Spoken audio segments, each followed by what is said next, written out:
সম্মানিত দর্শক, আপনারা ইতিপূর্বে অবগত আছেন আগামীকাল মোহনপুর রেলওয়ে স্টেশন জামে মসজিদে আগমন করেছেন উল্লাপাড়া সলঙ্গার গণমানুষের নেতা এবং উল্লাপাড়া সলঙ্গা গণমানুষের ভোটে নির্বাচিত এমপি মহোদয় জনাব আলহাজ মাওলানা মোহাম্মদ রফিকুল ইসলাম খান সাহেব।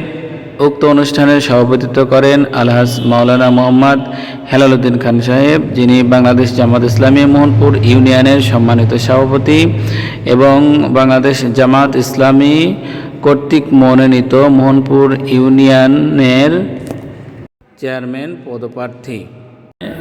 আরও বক্তব্য রাখেন উপজেলার সম্মানিত আমির সাহেব অধ্যাপক শাহজাহান আলী সাহেব এবং সর্বশেষে বক্তব্য রাখেন উল্লাপাড়া গণমানুষের প্রাণপ্রিয় নেতা উল্লাপাড়ার সলঙ্গার এমপি মহোদয় জনাব আলহাজ মাওলানা রফিকুল ইসলাম খান সাহেব। তিনি অত্যন্ত প্রাঞ্জল ভাষায় কোরআন এবং হাদিস থেকে হাজির উদ্দেশ্যে নসিহতমূলক বক্তব্য রাখেন এবং হাজিদের কি করণীয় কি বর্জনীয় এবং হাজিরা যে আল্লাহর মেহমান এবং হাজি সাহেবরা যে মকবুল হাজি সাহেব হিসেবে যদি আল্লাহর দরবারে তারা উপস্থিত হতে পারে তাহলে তারা বিনা বাধায় জান্নাতে যাবে এ মর্মে এমপি মহোদয় কথা বলেন। শুধু তাই নয়, উক্ত অনুষ্ঠানে হাজিদের উপস্থিতি অত্যন্ত ভালো ছিল।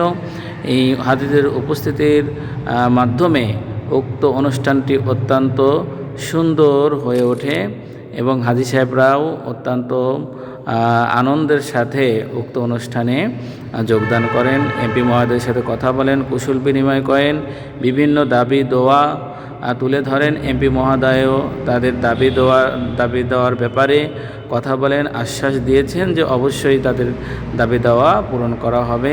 বিশেষ করে বঙ্কিরটের রাস্তার ব্যাপারে কথা বলেছেন।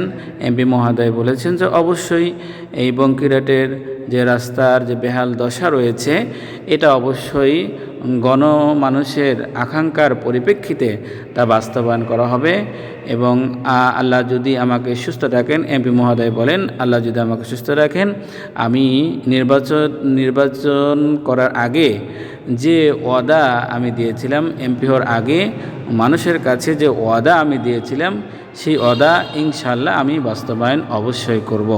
এমপি মহোদয়ের কথা শুনে সকলেই অত্যন্ত খুশি হন এবং সকলে তার জন্য দোয়া করেন।